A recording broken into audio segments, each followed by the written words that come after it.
Well guys, welcome back to another YouTube video by myself, Fraser. Tonight we're going to carry on with our flight that we've been doing so far. We flew from Auckland to Palmerston North, and then we went Palmerston North to Invercargill here, and we've now just about to load up our Bluff oysters, and we're going to send them back up to Tauranga, which is a nice big port over there. This is just all fictional, by the way, but yeah, we're going to do a nice little flight to Tauranga. I mean little, it's basically up entire country, but yeah, do a nice little cargo flight with the Ansett New Zealand Bae146 200 quick change, and yeah, we'll get in and do some final stuff and get going.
So it's basically a crosswind coming from 280 degrees, so the wind, so might as well probably take off from just for simple ease, we'll take off from runway 22. Also too, I guess being nighttime will reduce departing over the city, which is just to the north of the airport. So you will depart from runway 22, fly outbound, and then we'll turn around and come back and track the VOR and head on up to Christchurch, then on to Woodburn, which is Blenheim, and then I'm not too sure whether I should just do this whole stretch without another VOR, but I think we'll do that. I was considering, I'll see how it goes, but I might add in the Wanganui's NDB, which can be a bit challenging to track at times, but we'll give it a go, eh? So you will, like mentioned, we'll depart runway 22, come back around, and then track this outbound radial and head all the way up to Christchurch, then up to Woodburn, which is Blenheim, and then we'll decide whether we track this one or just attempt to go long haul all the way up to Rotorua, and then we'll... Tauranga doesn't have a VOR, they have a MDB as well, and we might try this. I do believe they might have a MDB ARC arrival, so we'll attempt that. So I'll just carry on getting this plane all set up and ready to go, and yeah, we'll give it a go. Classic Kiwi saying, give it a go.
Right, I think that's us all but ready to commence our departure, I reckon.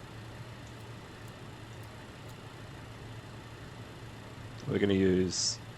I mean, Invercargill's got a long runway and all, but we're probably slightly on the heavy side, so we'll use flaps 24 for our departure.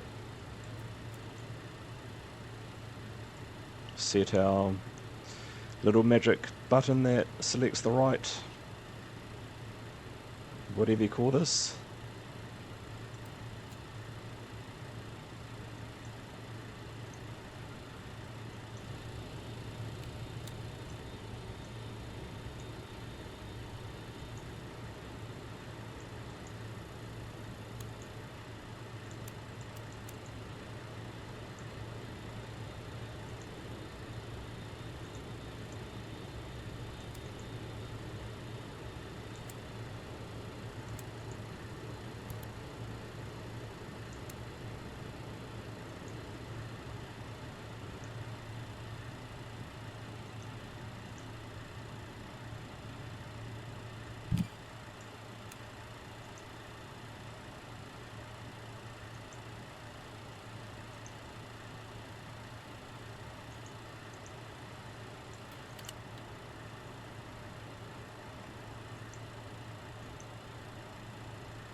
Right, I think we're basically, we'll turn off these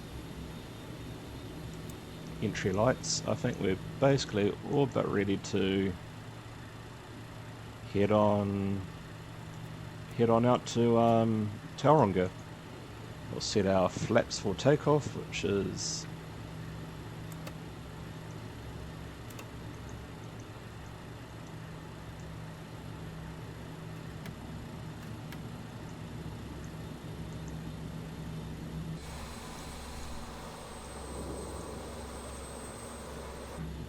set our flaps to 24, and yeah, I think we're basically ready to head on out.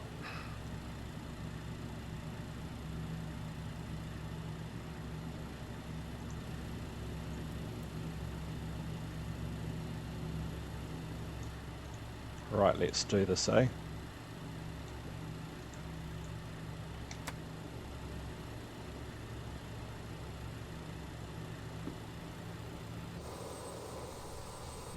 And we'll set our trim by pushing this little magic button here. And then we make sure that we're ready for takeoff by pushing this config button. Make sure there's no hidden alarms or warnings. And we can release this little button here. As I said, this is that annoying button that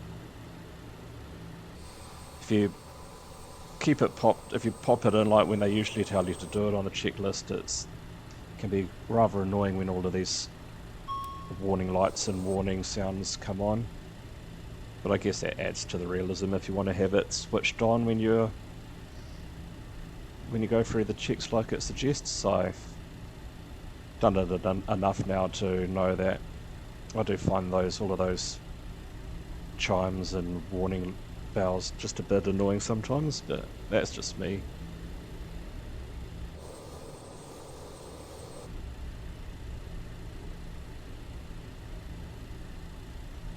Alright, we're about to enter the runway now. I think everything else is all looking pretty good. Can turn on our strobe lights.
Do have to say this BAE certainly does have a good turning radius, so it's definitely made for small airports that don't have like towing pushback tugs and all that sort of thing. So yeah, it's quite surprising how quickly it can turn on a dime. It's a really nice manoeuvrable aircraft. So our landing lights are on. Set this to that TMS set to take off.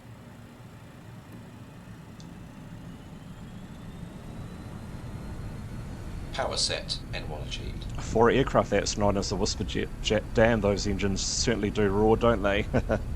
Speed alive, both sides. 80 knots cross-checked.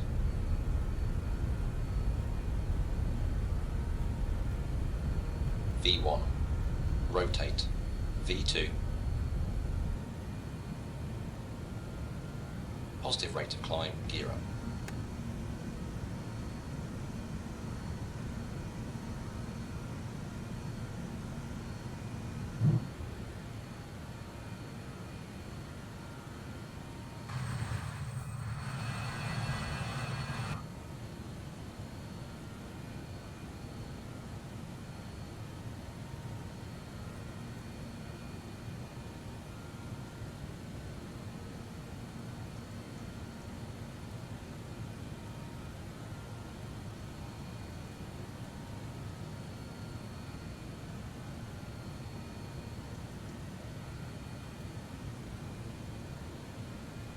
V2 plus 10, safe height speed, select flap 18. VFTO, safe height speed, select flaps on.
Now that we're pretty much on our climb, we can turn on the engine air bleeds, turn off the APU bleed, we can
Well, folks, we're all under control there. Just had a few interesting issues there. I must have pushed the wrong button.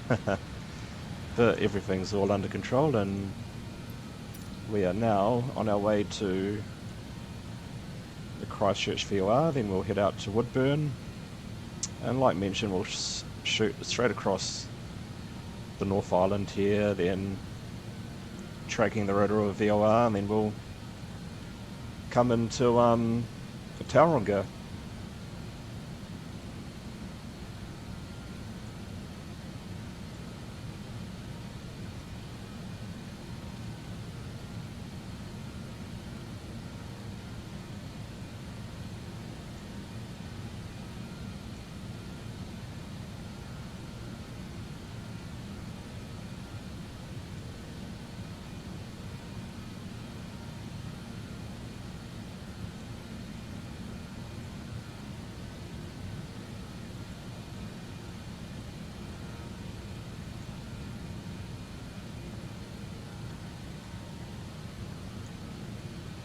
So what we're going to try and do,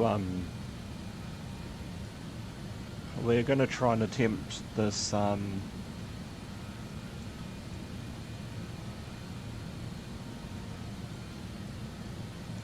going to try and attempt this NDB arrival.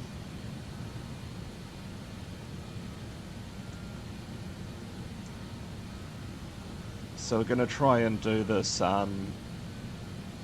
it's like an arc really, it's like doing the VOR arc. We're going to try and track this radial here, 359, and then we're going to, when we get to 10 nautical miles, we're going to try and follow this this arc all the way around, and we're going to try and see how it works out, because these NDBs are, I think they're basically, I mean, VOR is a non-precision approach, but this is like the next level below that. I think in real life too, they do get a lot of like radio feedback with the coast and whatnot, so it's quite accurate. But we'll give it a go. We'll fly in here, come around, and when the needle points to 294, we'll go from 3,000 feet down to 2,000 feet. And then hopefully when the when our little indicator thing hits 255, that will give us the indication to start our base turn onto approach into Tauranga. Going to land on runway 25 on a nice clear summer's day. We'll get this nice beautiful approach over the Mount Maunganui here, which has got a beautiful sandy coastline that stretches all the way, basically all the way along to this place called Makatu. Apart from there's a few different like outlets from various rivers, but apart from that, it's a very much an uninterrupted walk along the coast. It's a very lovely beach actually. But yeah, we'll see how this works out, and yeah, see if we can master this DMB arc approach, which is quite an interesting one. So you'll get this up to cruising altitude, and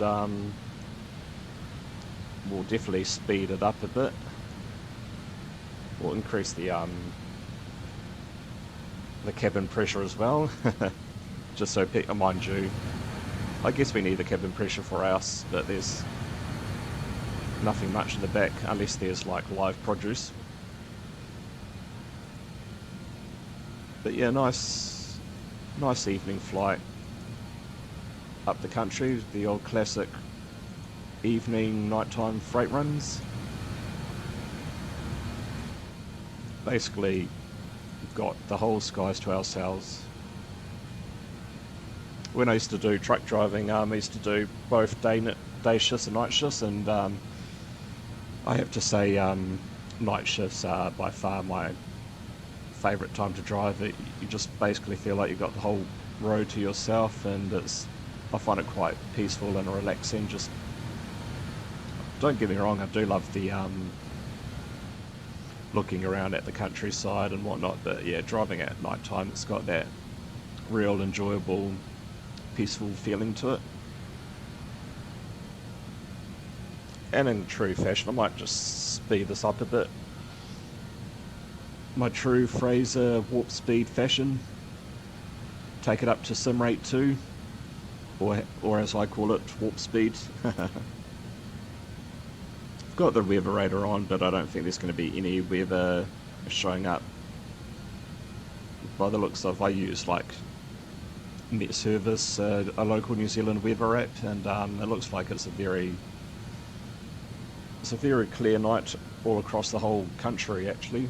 I mean, there's probably a few localised showers and cloudy bits, but on the whole, yeah, just having a look at Met Service now in New Zealand is basically just sunshine really, just beautiful clear skies.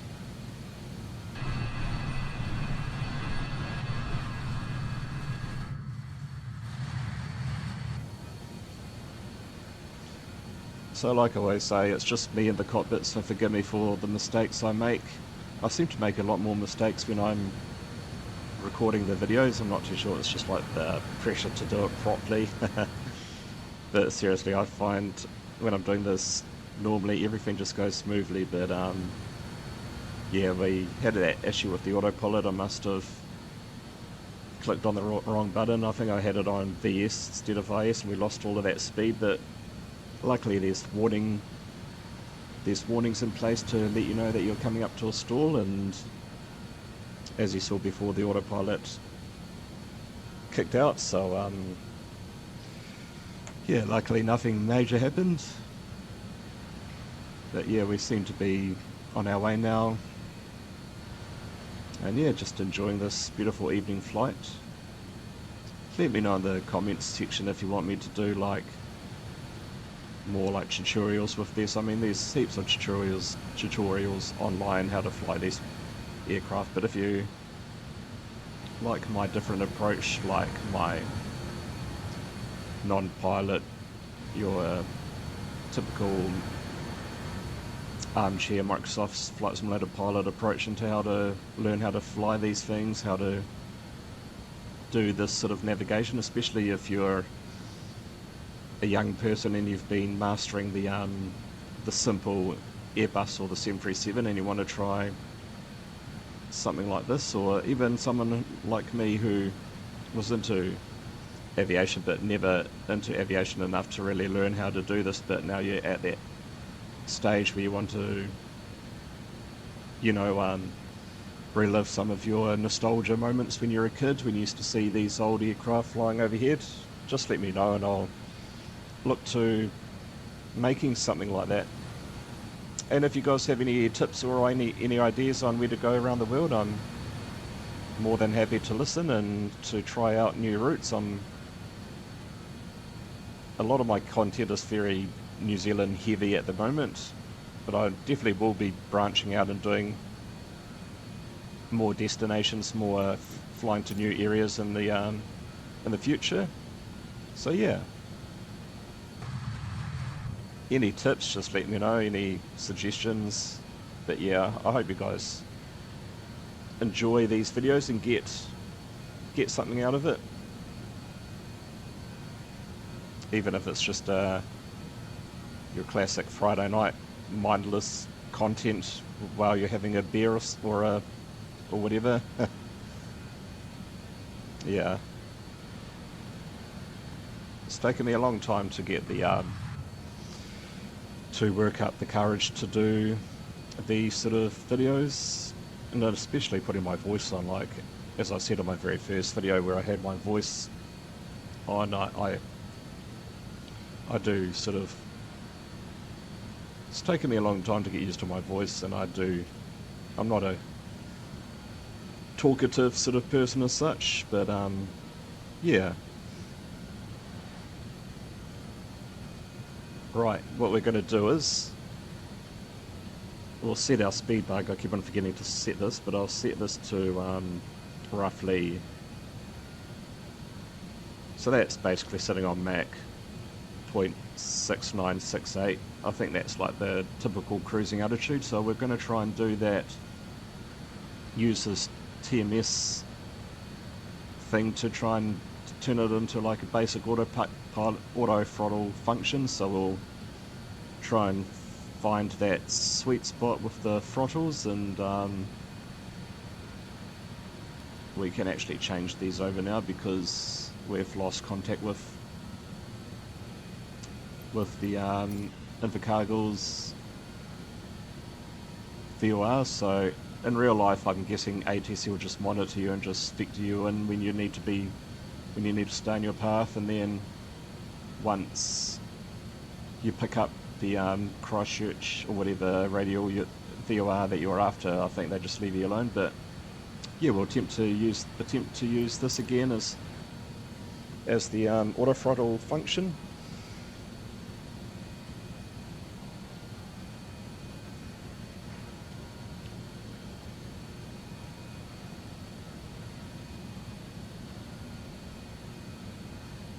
So we're now coming up to our cruise altitude. Oh, I should also push the standard button.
We might go to heading mode just to pull us in a bit on track. We're sort of going off track just a little bit. Like I said, in real life you'll probably have ATC monitoring you. We don't have that luxury, nor is ATC that good on Flight Simulator, but we do have this little cheat thing here that we can use, which is Navigraphs. Like I mentioned earlier, Navigraphs is definitely worth its weight in gold. It's a really good tool. I mean, there's other programs too. There's like little Navgraph, which is my little nav map or whatever it's called. That I've used that a couple of times. That's a really good tool to use.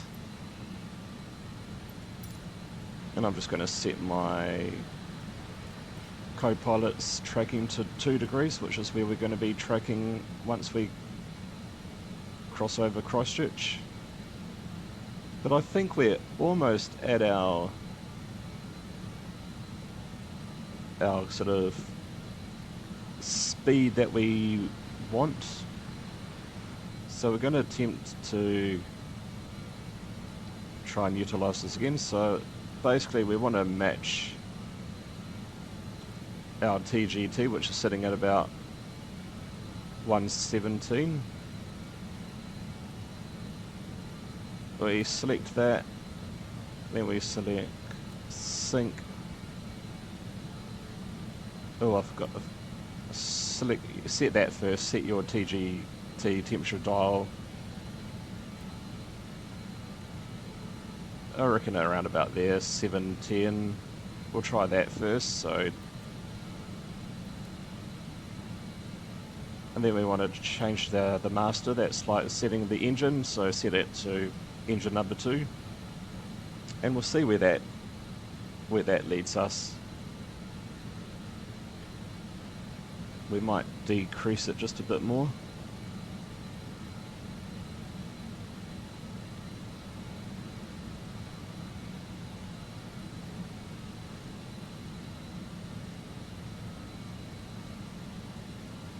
Sort of holding there, isn't it?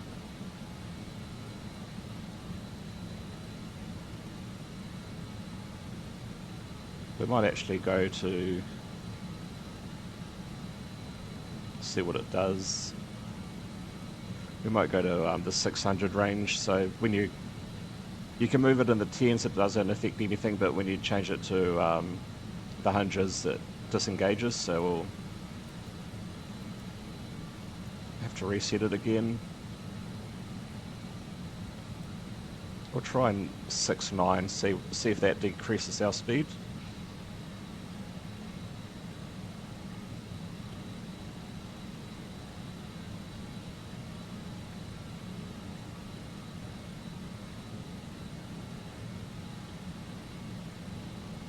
It's slowly bringing our speed back, which is good.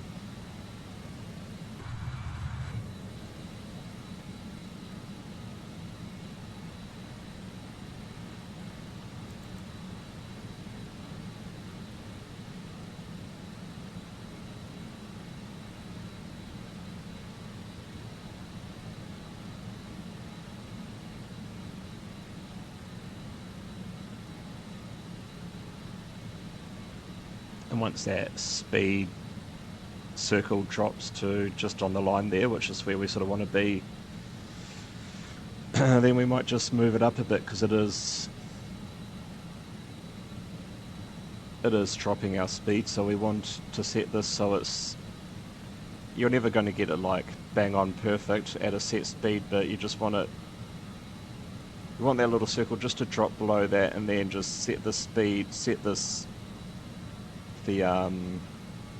TGT to a setting where it just increases the speed slightly, because it's always better to be speeding up than speeding down, as you can imagine. If you're in a high workload environment such as this aircraft, you don't want to be dropping speed and not realizing it, but you should be monitoring all of these, your speed dials and everything anyway. But yeah, when you're just by yourself, there is a lot going on in this aircraft. We might just slowly bring this up, actually, just see what happens.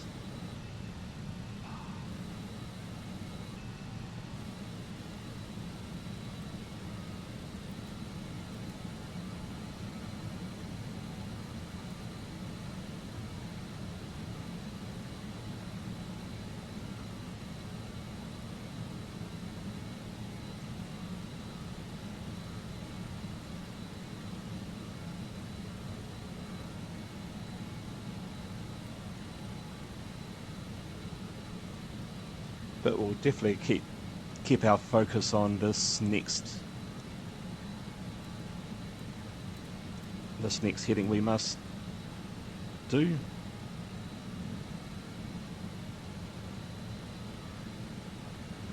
Must be a bit of turbulence out there. I mean, it is 54 knots of wind behind us.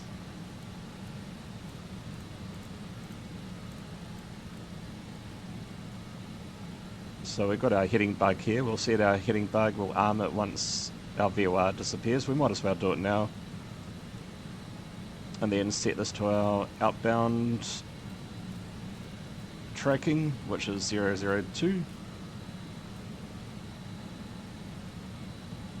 And then we can arm our VOR button, whatever it's called. And yeah, we're now tracking outbound, which is brilliant. And now we can, I believe our speed is, oh, it's sort of just on the cusp of being perfect.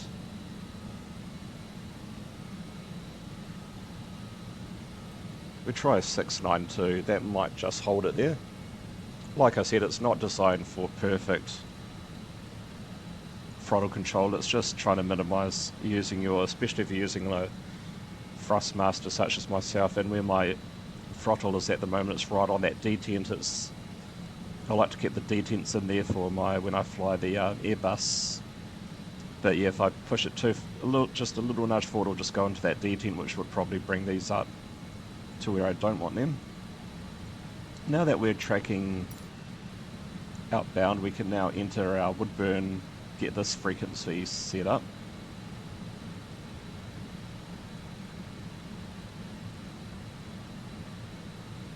.6.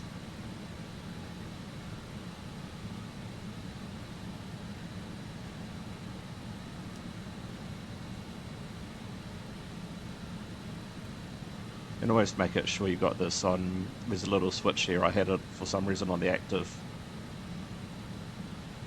Have it on a pre-select button. And like I say, it's just annoying that the designers didn't have any like lights around these little knobs and buttons and stuff, just to make it a bit more easier.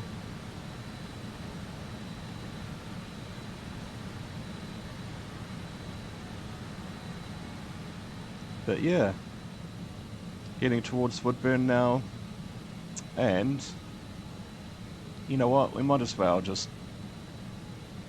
make a life easy. We'll probably track, just to break it up a bit, we'll try and track this Wanganui NDB. So like I mentioned, when you're on this thing here, it's quite hard to like select the thing that you want to select, so I just type it in, so it's WU.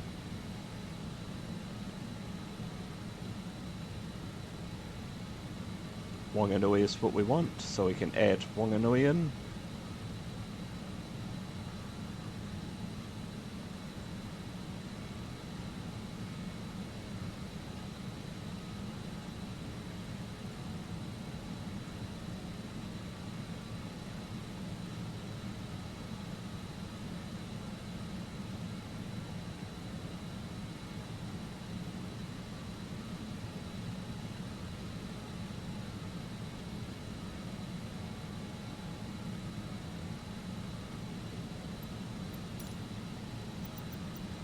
Like I say, I might do this in my other,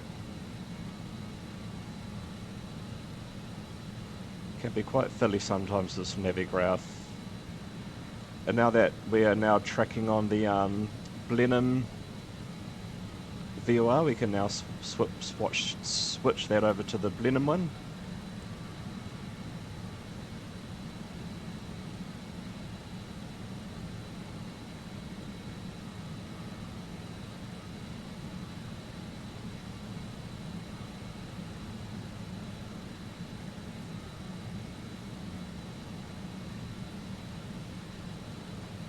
We've got to make sure we select it for after Woodburn, or you could go before it, or either way, as long as you do it after or before the you select the correct one. Sweet. So when we hit the Woodburn VOR, we want to go outbound 7 degrees north, so we pre-select that. in the first officer's VOR, just so it's there to be used.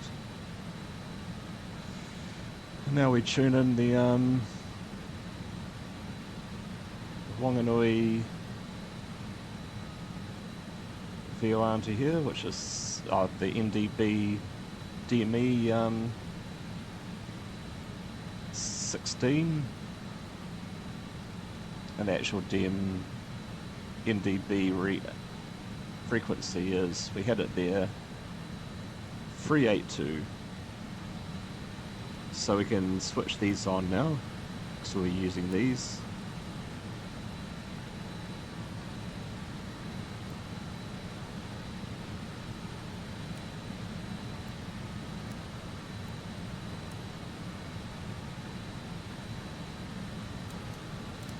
Had to find the little, if that helps anything, just use the head torch.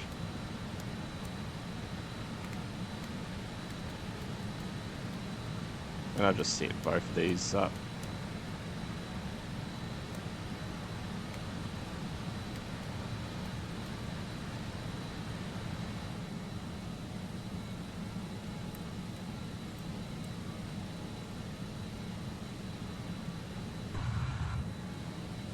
And we're sort of holding our speed alright. We might flick this down to 290, and that might just do enough just to bleed off some of that airspeed, but like I said, we'd much rather it speeding up gradually than speeding down.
And there's one other thing I will show you guys to do. When you have the APU running, it bleeds fuel off this fuel tank here, and you always get this like little imbalance. So what you can do is you can go up to your fuel panel if you want to balance it out. I mean, in real life you wouldn't have such precision to use these indicators, but just for flight simulator sakes, we can come up to here. You can open your cross-feed valve, and then you can turn off these pumps here, open these pumps here, and then you turn off the fuel tank you don't want to drain off. So we don't want to drain off that one anymore, so we can turn off these two fuel pumps, and then that will just take fuel off this fuel tank here. And then when it gets to around the desired amount you want to balance out your fuel tanks, you can switch them back on, and yeah, that's how you balance out your fuel tanks. So we're basically there now. So turn on these fuel pumps again, back on, put these to norm, shut the common feed valve, and then shut the cross feed valve, and yeah, that's how you balance out your fuel tanks. Just a useless bit of information there for you guys if you need it. And our speed is slowly dropping off again, which is good. I'll trying to minimise the use of these throttles as much as you can when you're flying. Utilising this thing to its fullest potential, which we're pretty much pushing this thing to its boundaries of being a somewhat useful tool for controlling your throttle, controlling your speed.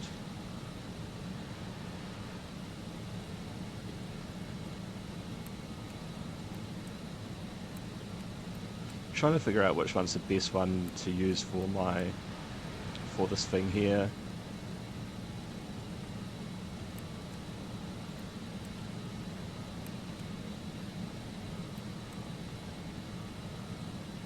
I think I have this one. This metal here seems to be a lot more easier to sort of use, I think. We're slowly coming up to our... When you get over the VOR, it loses its tracking, so I usually sort of... If it's a significant turn, this one's not so much, but if it's like a significant turn, I just use my heading. It just makes it a bit more smoother. And as we saw earlier on when I switched on the localizer VOR button, it can be quite aggressive, can pull towards it, so if you use your heading it just smooths things out.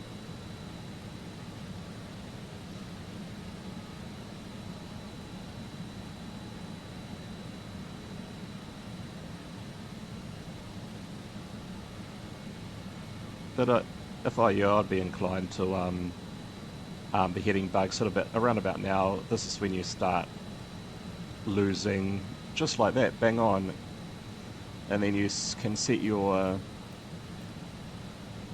heading to the desired heading,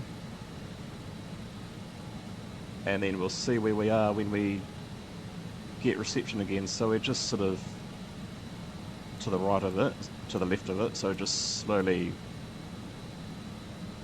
smoothly adjust our heading so we can just get back on track again.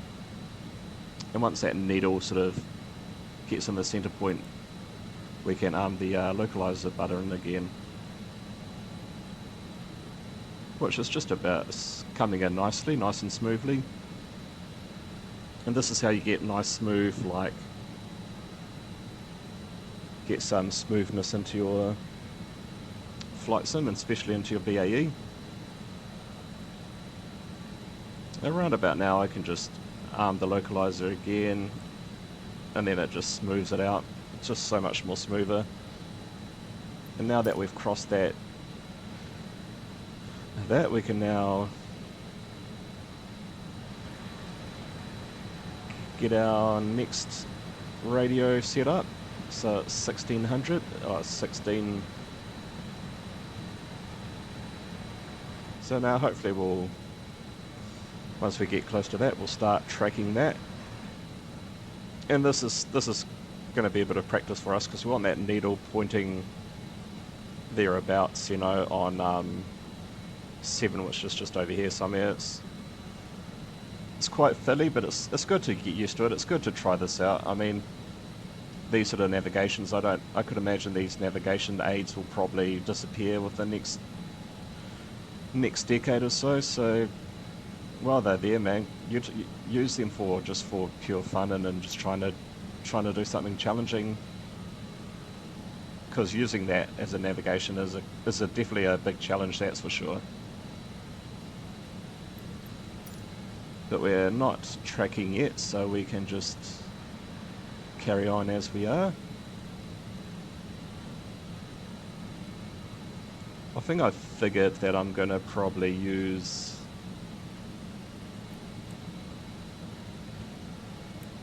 going to probably use ADF1, so I might set my ADF2 to the Tauranga frequency, just so it's there for my mind. 346. So remember, turn on your little headlight, it just makes things so much easier. I'm going to set this to 346. Done. Oh, 346. So that's there just for reference, and hopefully we can start tracking this Wanganui NDB soon.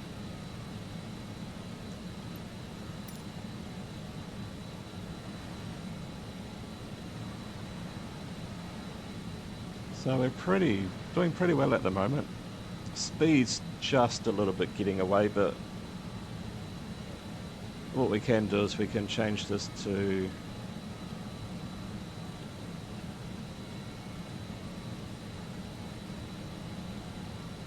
see if that brings it back down a little bit. You can hear the engines powering down, so that's a good sign.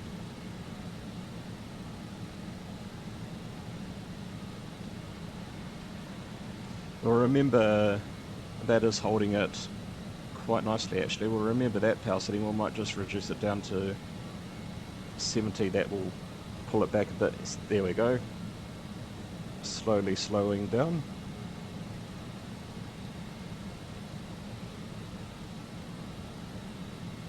So that might be the sweet spot, is 784. We'll try that.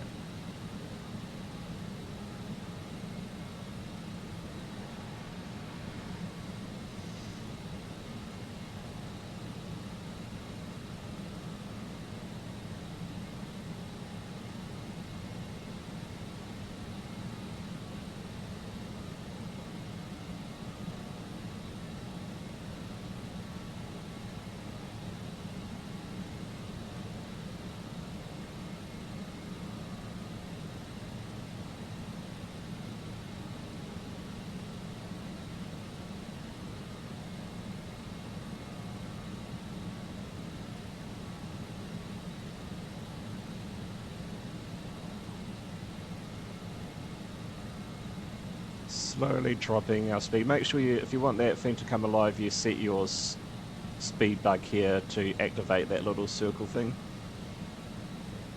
What we might do is just get just below it. That's set to about 6 Mach 0.6869, which is like the typical cruising altitude. That's probably us. We'll set that back to 684, see what that does.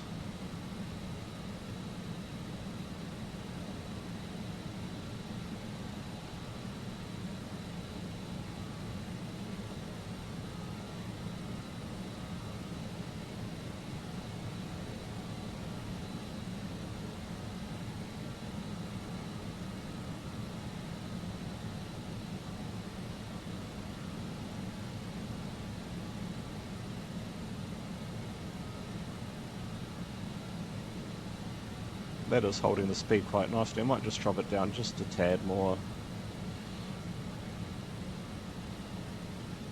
I think that's a good setting actually. Oh, and our tracking needle for the VOR's come alive, so it's holding that quite nicely.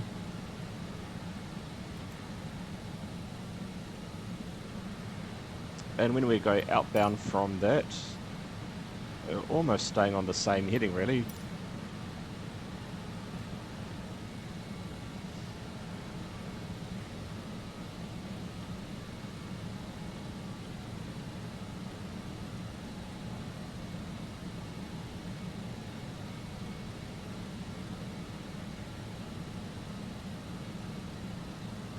We can now just swap this over to the Wanganui one. We don't really need the Blenheim one anymore, and we can now get that set up for the Rotorua VOR 12.1.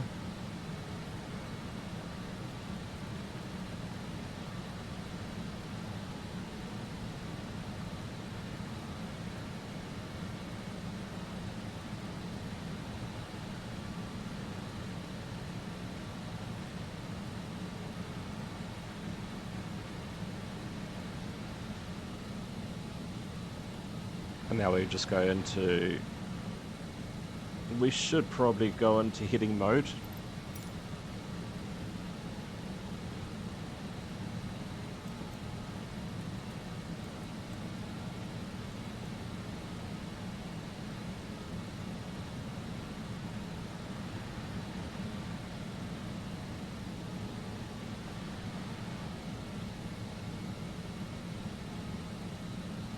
And we'll set this one up to the Rotorua VOR just so it's ready and we can start tracking. Once we start tracking it, we can start aiming for it.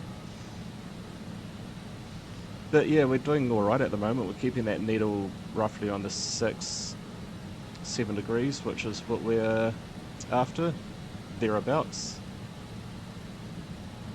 Speeds slowly creeping up. I mean, it's nothing major, but we can drop this probably. We'll try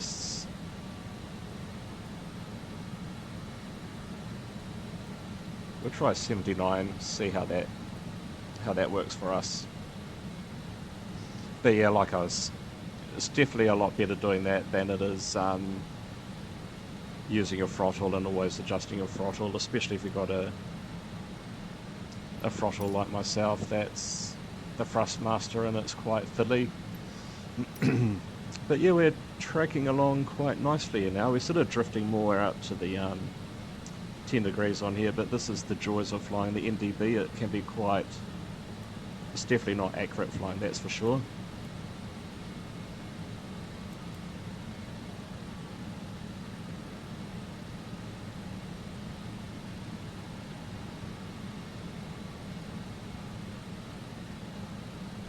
And now this is going to be the fun part. See, it's getting really sensitive now. And then we want this back end of the needle to basically point to the 6 degree mark. So I believe it's the opposite, so we want to be turning left, I think. We'll give it a go, see what happens.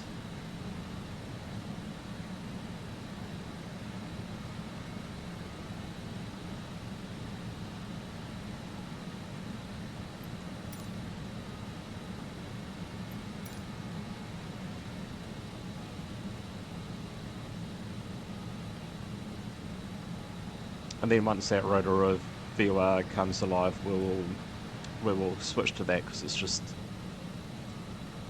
a lot more easier, not so much of a headache like this is. So we're trying to get that needle pointing roughly on the 6 degrees, which is around there somewhere. Not too bad actually. We're not doing too bad with this.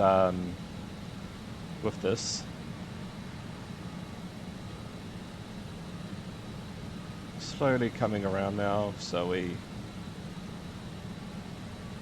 want to sort of aim our aircraft to where we want to go. It's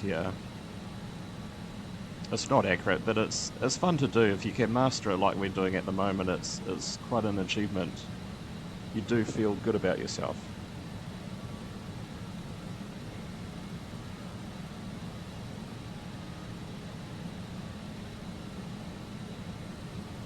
So you can maybe go up to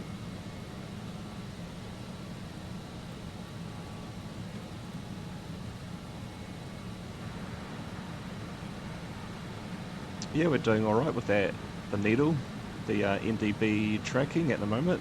That's setting us up for, dare I say, it's setting us up for a potentially successful approach into Tauranga using this interesting, once it comes up of course, this VOR, this NDB arrival. So we'll track so far into Rotorua because this NDB is quite weak, but we will, hopefully by the time we get to Rotorua we will start tracking Tauranga NDB, and then we can start setting ourselves up for this track here inbound at 359, and then before we get to 10 nautical miles we'll set our heading degrees 90 degrees. We'll set our heading degrees 90. We'll set our heading switch to 90 degrees just before we hit that, and then we'll try and get on this nice radial. Oh, now we're tracking the Rotorua VOR, which is perfect. And we're basically on course too, so that's actually really good. We'll set that up now because why not when you can get rid of that that challenging NDB, but that went really well. So we're going to set up, we've got 346 set up, we'll set up the DME measuring thing here, so that's 13.2.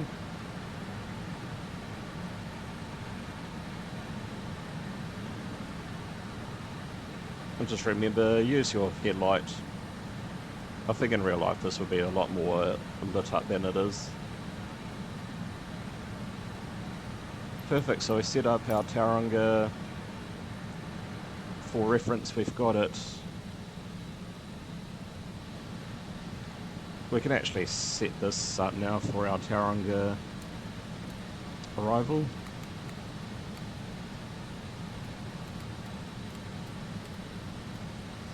And hopefully it will pick up relatively soon.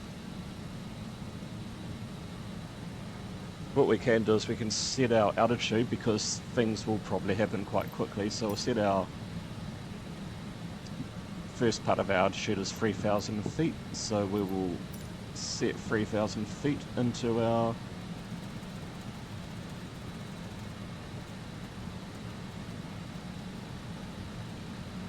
and I mean, we probably could start our descent. Yeah, we'll start our descent now, actually. I'll just reduce my warp speed back to normal speed. Set this to our... We're basically going to be sea level, so we can set this to sea level. And make sure when you adjust your altitude, always make sure you push the little arm button, because that's a big thing in this plane. You have to always set that, otherwise you're going to overshoot your altitude. We're going to use vertical speed, so we're going to toggle the sync button, and then just gradually lower the nose down to what you want. I'm going to set around about there, rearm the autopilot, and then select descent, and we're just going to throttle the way back and not get too slow, but thereabouts. And then yeah, we'll start our descent. We might just increase the rate of descent a bit more, because Rotorua definitely isn't far from Tauranga. And yeah, we'll start our descent into Rotorua. So the first thing we do, turn on our PTU pump. That's usually the first thing. Like I say, you can use this very informative checklist, and Just Flight does a really good tutorial. But I have read online that a lot of real-world BAE pilots, some of the airline procedures, they have these. It's the PTU, the AC pump, and the APU. They usually turn that on when they start their descent, just to get all those niggly things out of the way. But watching the tutorials, they usually turn when we get closer, they turn on the APU first, and then they usually turn on this pump basically when all the landing gear and whatnot are down.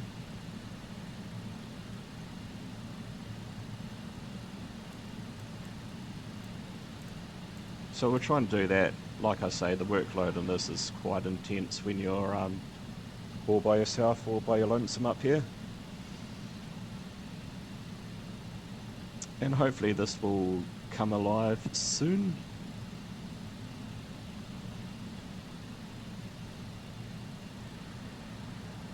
Might as well turn off our weather radar. We don't need it. It's this beautiful sunny summers, well, early autumns, evening, nighttime in Tauranga. And I'm sure this is only used for when you're doing ILSs like Cat 2 sort of thing. You only set that, I believe. Although I'm saying that does have 400, and let's do 400, 420.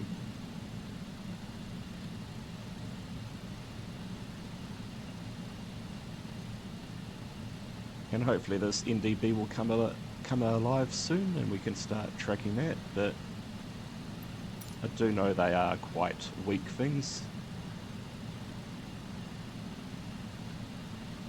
hopefully when we get to about here, that will come alive and we can start tracking that.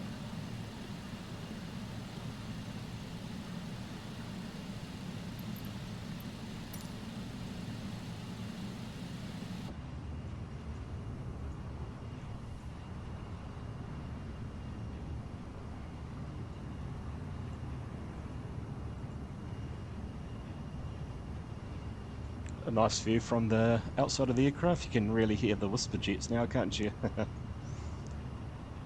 One thing that is missed that you don't really notice on the liveries, they've got this little gold outline of the stars. I wonder if that's, I mean, the New Zealand outline of the New Zealand flag stars is red. I wonder if they sort of did that on intention, because I don't think that Ansett Australian aircraft have that gold edge, so I wonder if that's their little compromise. Red would probably be a bit too, you know, but the gold sort of ties it in with their the Ansett logo. I do love that logo actually. It is one of the best airline logos out there. It's really simple, but it's really fresh, and I do like that blue, gold, and black. Although I do like the shooting stars too. The shooting stars were fantastic. So we are tracking the Tauranga. Make sure these are turned on. Like I say, these things are quite weak, so yeah, hopefully we can start tracking these needles soon, so we can start setting ourselves up for that. That Tauranga. Oh, now we've got it set now, so we can now go into heading mode. We basically want to do thereabouts a 90-degree turn. We want to try and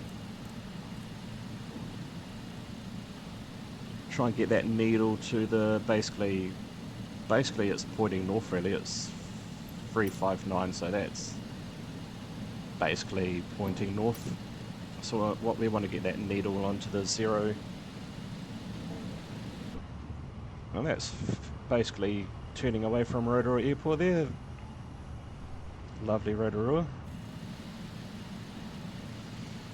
And we can basically discredit that. We're not using the Rotorua VOR anymore.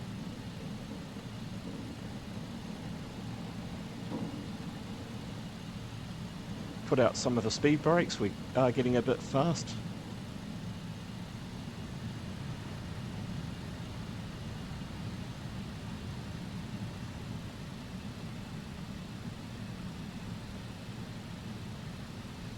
And we can now push the magic B button for set our altimeters.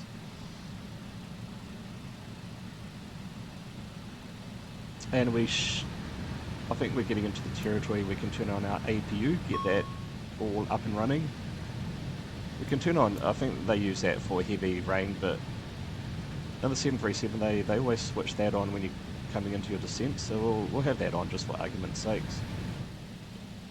And yeah, we'll get this needle pointing on the 0, pointing north.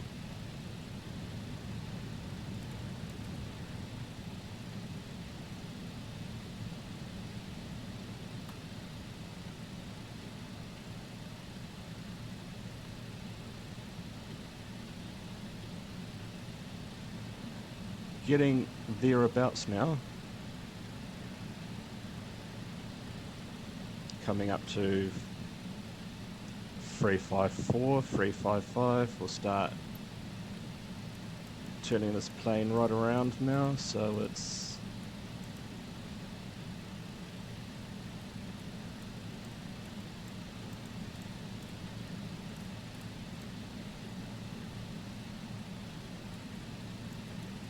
we might as well set these just for reference. Our inbound course is 243.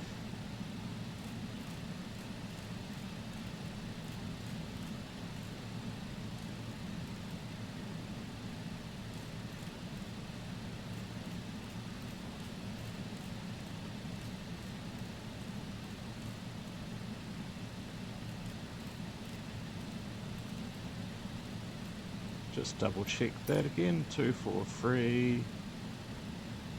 Yep. Getting a bit fast again. We'll put on our speed brakes.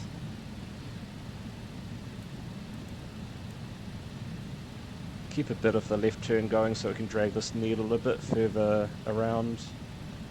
And we do want to be going at around a fleet. We'll set our landing speed now, which is going to set 33. We're going to have flaps 33 for our landing, so that sets all of these speed and flap settings.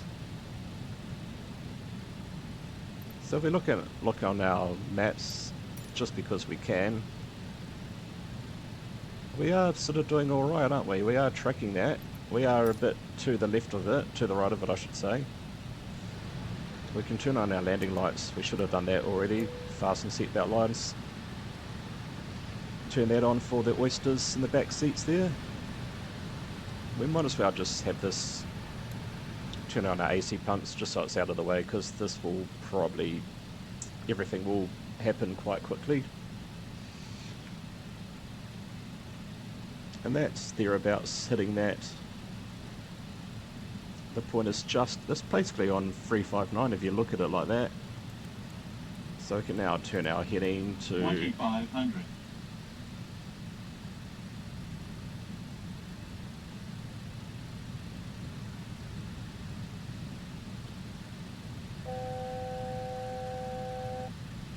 And when we get to around about 13 nautical miles, we'll start our turn, because it will soak up a bit of distance when we start our right hand turn to get onto this NDB arc. So I haven't seen a YouTube video doing these NDB arcs at all, so Speed checked below 205. this will be the Select first time flaps that we do 18. it.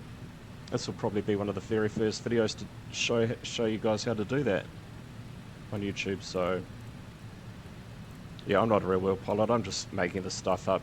Oh, turning a bit too early there. I keep on thinking we're in NDB mode, but we're not.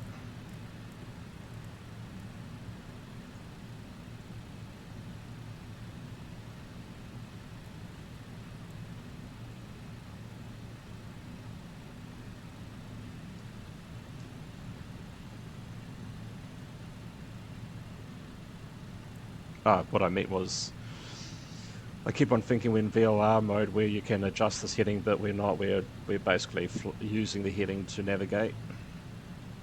So we'll start our 90-degree turn now. Like I say, we'll probably soak up a bit of distance in our turn. And then we want this basically pointing 90 degrees from our aircraft, like I mentioned. If you're too far out, you want this sort of pointing in to cut out that altitude. And then if you're getting too far in, you want this needle to be pointing out of the 90 degree, like this 90 degree box here, so you can go away from the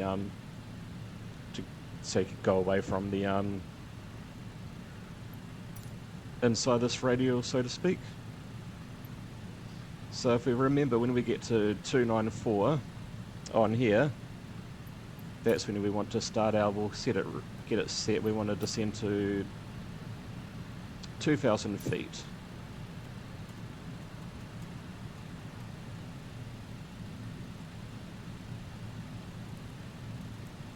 Just turn inside just a little bit more, just so we can get that needle in a bit. Get it as close as we can to the 10 DME arc.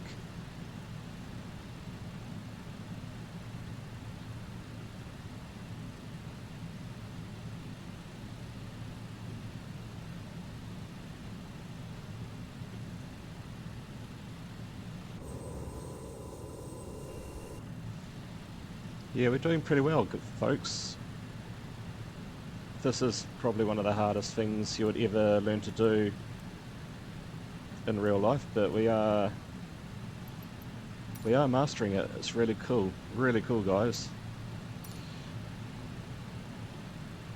As you can see, we're following this arc around. When this needle hits 294 roughly, we'll start our descent to 294. Oh, we start our descent to 2,000 feet.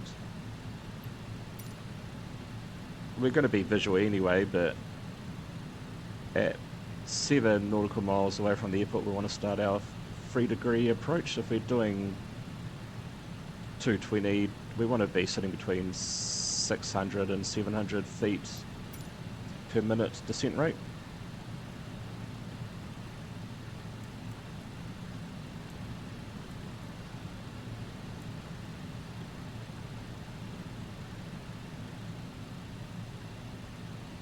Got the nice speed set there actually. Not too fast, not too slow. But we are sort of, as you can see, we are sort of pointing outside the 90-degree arc, so we are sort of heading away from the DME, so we want to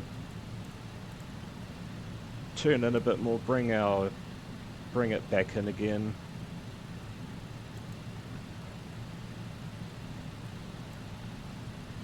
You can just make out the little dot there,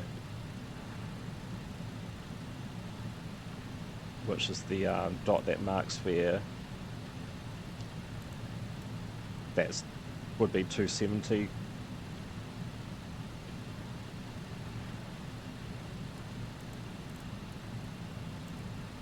Right, we're getting roughly, we can now start our descent. Yeah, we can indeed. Our needles now, we're going to use indicated airspeed.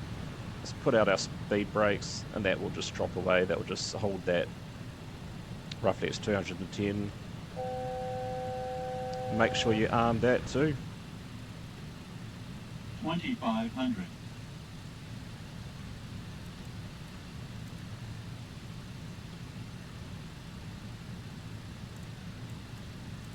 Just turning this heading in just to bring our speed back in, our distance back in again.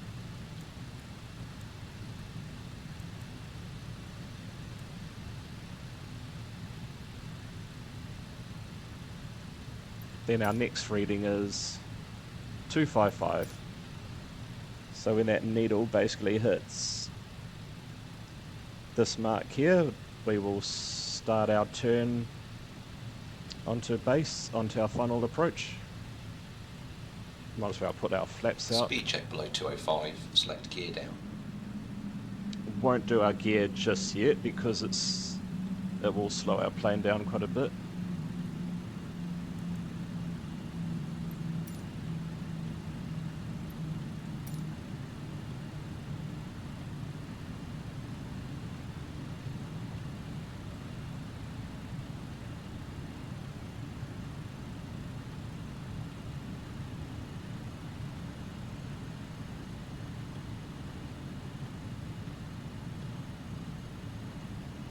So that's basically hitting 29255, which is basically bang on. We can now start our turn to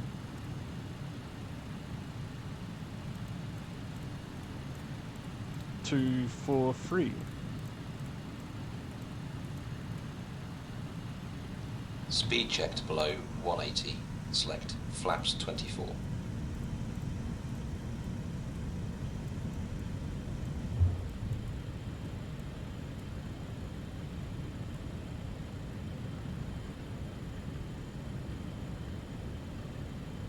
We're thereabouts sitting on that 243. That's 245 there, so just want that needle just to come across a bit more.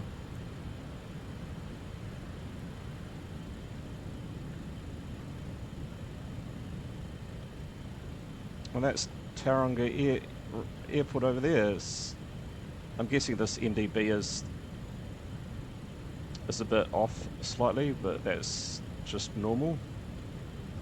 And then when we get to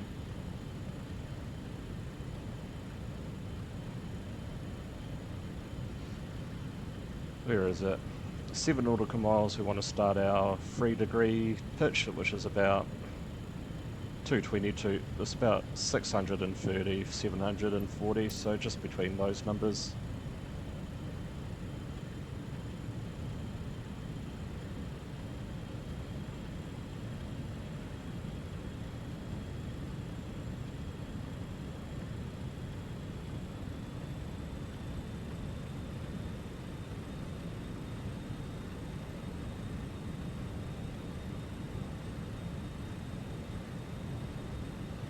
So we want to use vertical speed, and then we want to go sync mode, then we want to drop this nose down to about there, and that should hold.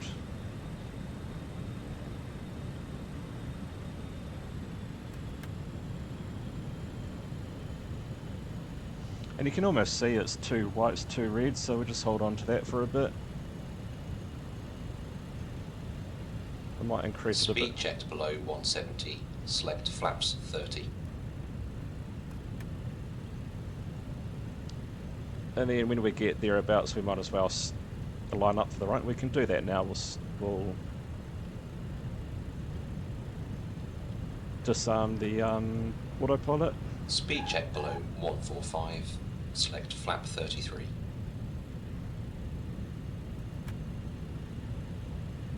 And just remember with these BAEs, especially these smaller runways, you want to have your speed brake out, and you want almost full throttle. It's almost like landing on aircraft carrier, because these aircraft aren't exactly, I mean, there's that common joke saying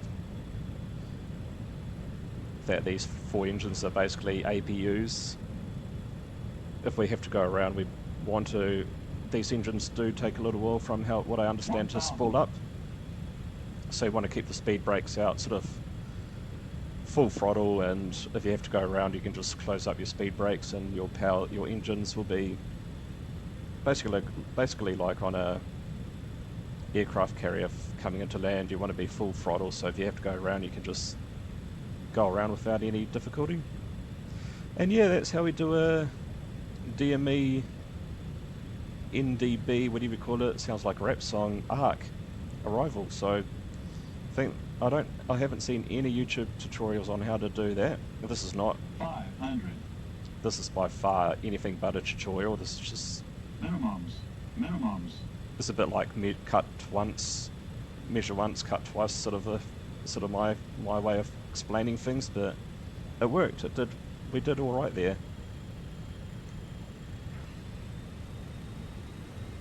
We've got our speed brakes out. Oh, we've got to turn. Oh, don't worry about it. We've got to turn on the APU bleeds, but we can do that when we land.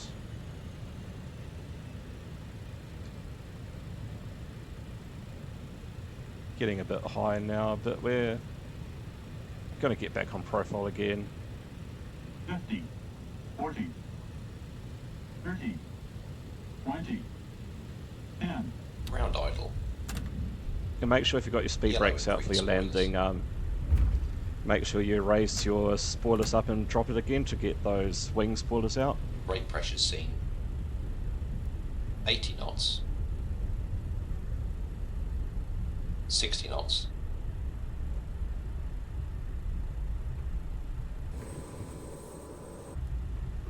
Here we are, landed at Tauranga Airport. What we are going to do is just almost come to a stop, and I'll turn on my APU. Turn off these. Yep, done. And we're going to turn off this warning switch thing because it's going to become very annoying soon. Yep, raise our flaps, retract our spoilers, and we actually didn't use too much.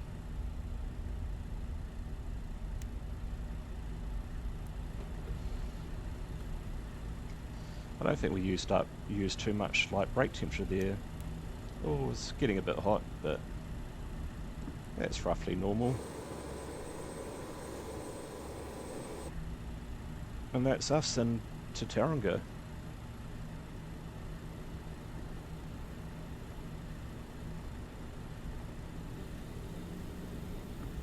Just like I said before, it's quite a manoeuvrable aircraft, this BAE.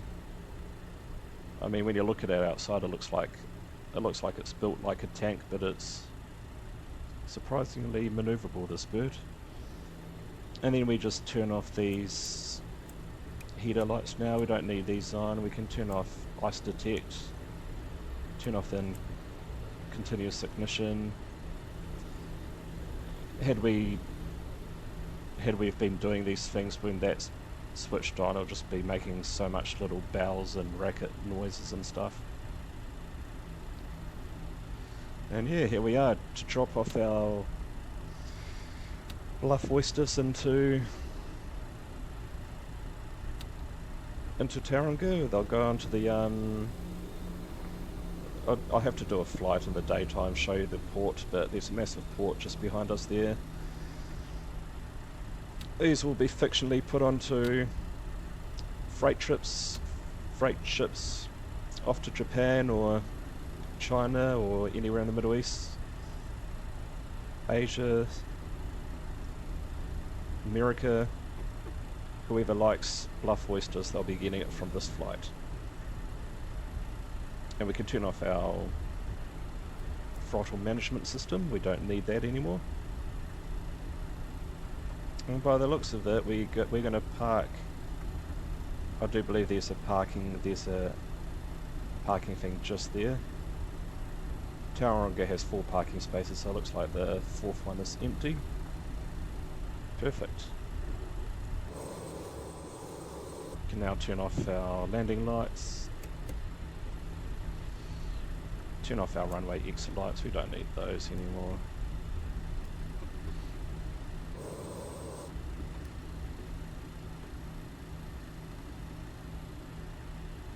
Turn off our strobe lights. We're going to leave our taxi lights on a bit longer than usual because it's quite dark here.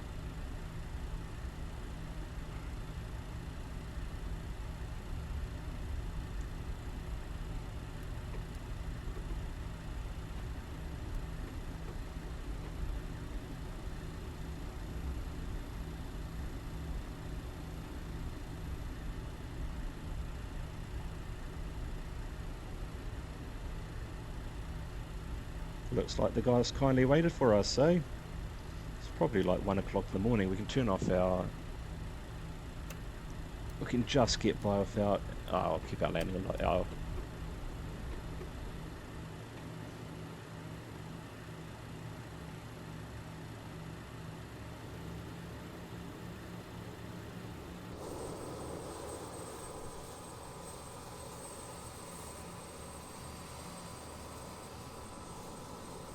We can turn off our taxi lights now.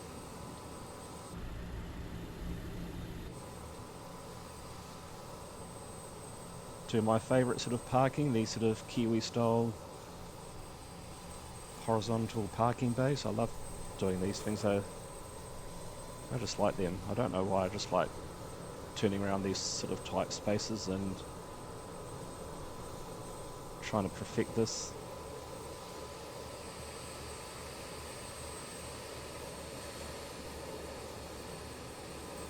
And that is us and Tauranga Airport. Perfect. We can now commence our... We turn on our lights in our flight deck and make life so much easier. And now we can commence our engine shutdowns.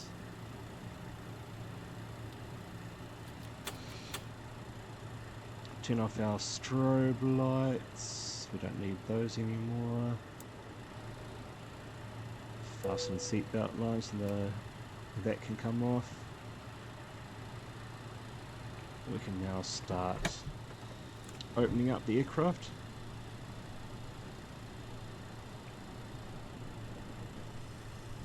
Turn off all of our fuel pumps except for the inner one, our left inner one, which fuels fuel into the APU system, and we can, as I told you guys earlier, because it's now the next day, we can now use pack 2. Can turn off pack 1, turn off the generator, and then we can shut down these pumps, and that is that flight, that sector out of the way. Next will be, our next flight will be from, what do we say, from Tauranga to Christchurch. And then we're going to pick up some freight that needs to be delivered to Napier out here, which is a vineyard central area of the North Island. Lots of wineries and stuff out here, and fruit and vegetable farms out here. And then from here we decided we'll go to Woodburn, because these two areas are quite interlinked when it comes to both